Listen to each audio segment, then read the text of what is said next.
Hi! I hope you're all ready for the second part of my series of Topologic and Grasshopper, because today we'll be focusing on Boolean operations. So let's get to it!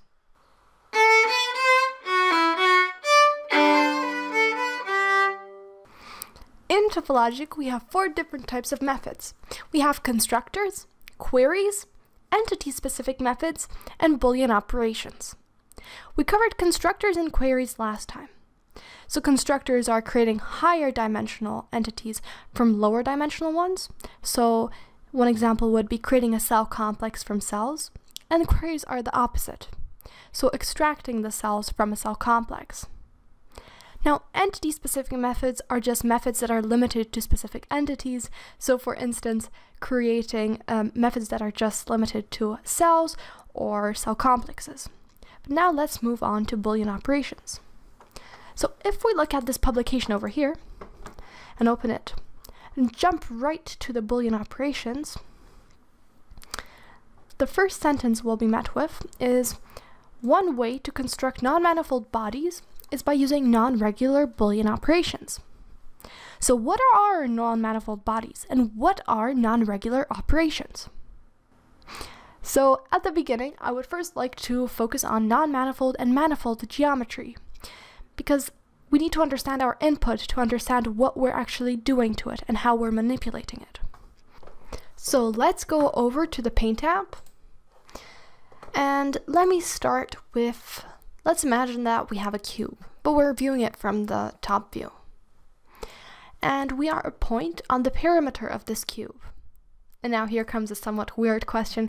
How many worlds do we see around us? With this question, the answer that I'm seeking is 2. So we have the interior of the cube, this space over here, and the exterior of the cube, so anything around it. And what if I ask the same question, but this time with a different geometry? So 2 overlapping cubes that we are once again viewing from the top view. If we are this point over here, how many worlds do we see around us? You might say 2.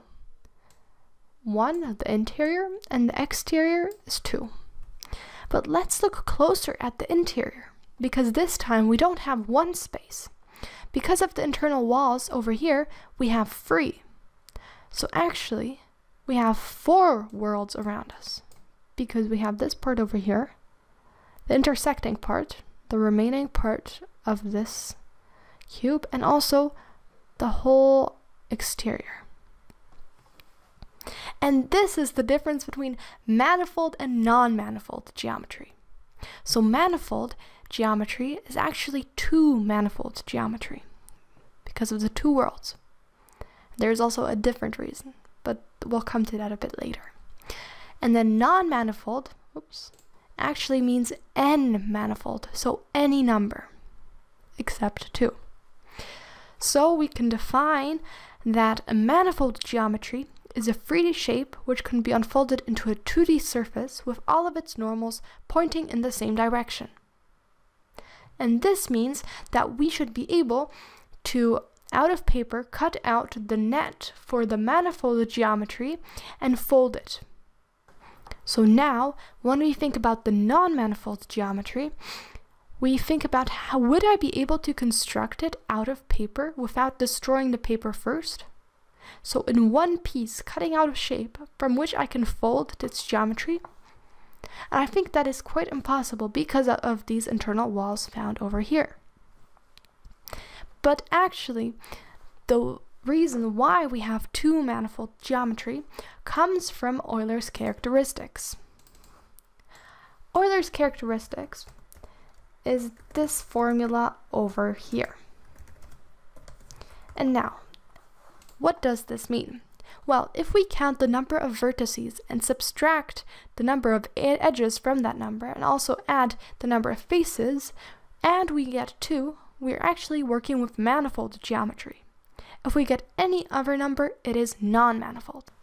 And now it might make a bit more sense because 2 comes from the 2 from Euler's characteristics, right? And non-manifold or n-manifold is because any other number except 2 will be non-manifold.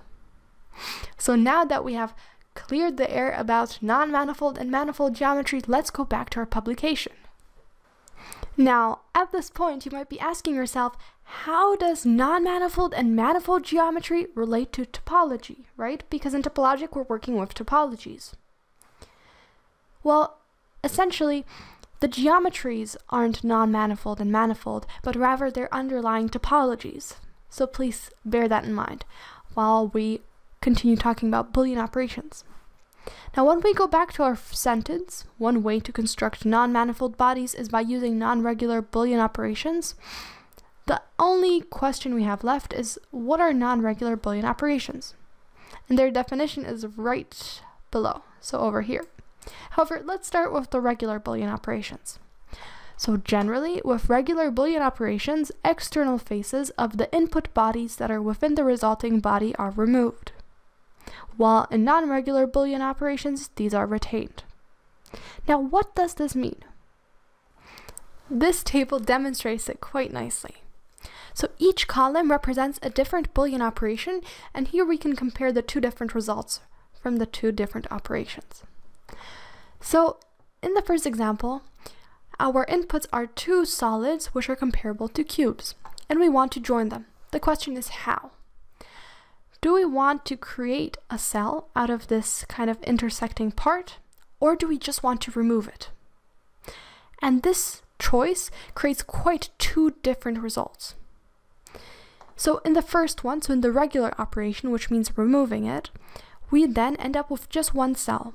And now if we want to check if it is non-manifold or manifold, we imagine we're a point around the perimeter of this outline, and we can see two worlds. So we're working with a manifold geometry over here. And now when we do the same check to the geometry down here, we count again. So 1, 2, 3 plus the exterior. So we get 4. So we're actually then working with a non-manifold geometry, because by creating the cell in the middle, we actually partition the space into 3. So because we're working with multiple cells, we end up with a non-manifold geometry. And therefore, when we now go back to the first sentence, one way to construct non-manifold bodies is by using non-regular Boolean operations. It starts to make sense. So because of this kind of rule of thumb of non-regular Boolean operations, they will always be non-manifold because we're always partitioning the space into multiple cells, and therefore we will, in the interior, always have more than one world, which will always end up adding up to more than two worlds, right? Because in the classic manifold geometry, always have the interior and the exterior, and that means that we will always be working with a non-manifold geometry. Now let's move on. So the intersection is just the intersecting part. So I think that is quite self-explanatory. And then we come to the difference. I personally always like to compare the difference to the difference in maths. So subtraction. Imagine if you had the problem a minus b. Now let's go back first to in maths. What do we usually have? 4 minus 2. And we get the result 2. Now the 2 represents the remaining part of the 4. And now if we use the same logic on the problem here, that means that we will remove the whole red square over here and anything that is inside it. So that means that we will be left with this L-shaped solid at the end. And because there's just one cell, we're working with a manifold geometry. Now in impose, we're imposing the tool, so the solid B, on the solid A. And what this means is that we can see it in the end result. On the other hand, within print, we actually don't interest ourselves for anything that is outside of solid A.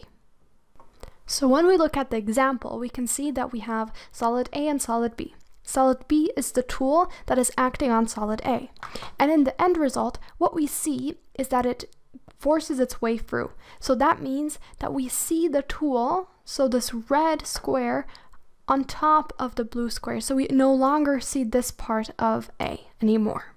While in imprint, we don't see anything that is outside of the boundary of solid A. So this whole part disappears, and instead we just have this part over here. Now, when we look at the results, we can see that with the non-regular operations, impose and imprint both create two cells. Now, when we imagine we're a point over here, we see 1, 2, plus the outside world. So we're left with free worlds, and therefore it is a non-manifold geometry. The same is the case for imprint. However, for the regular operation of imprint, these, well, they may seem like internal walls, however, they're only edges. No new cells are created, so actually we only have one inner world and one outside world. So this is a manifold geometry. Now, when we move over to slice, the question that we end up with is, how do we want to divide geometry A, body A? We can do that in form of creating two manifold bodies, because they're only one cell, right?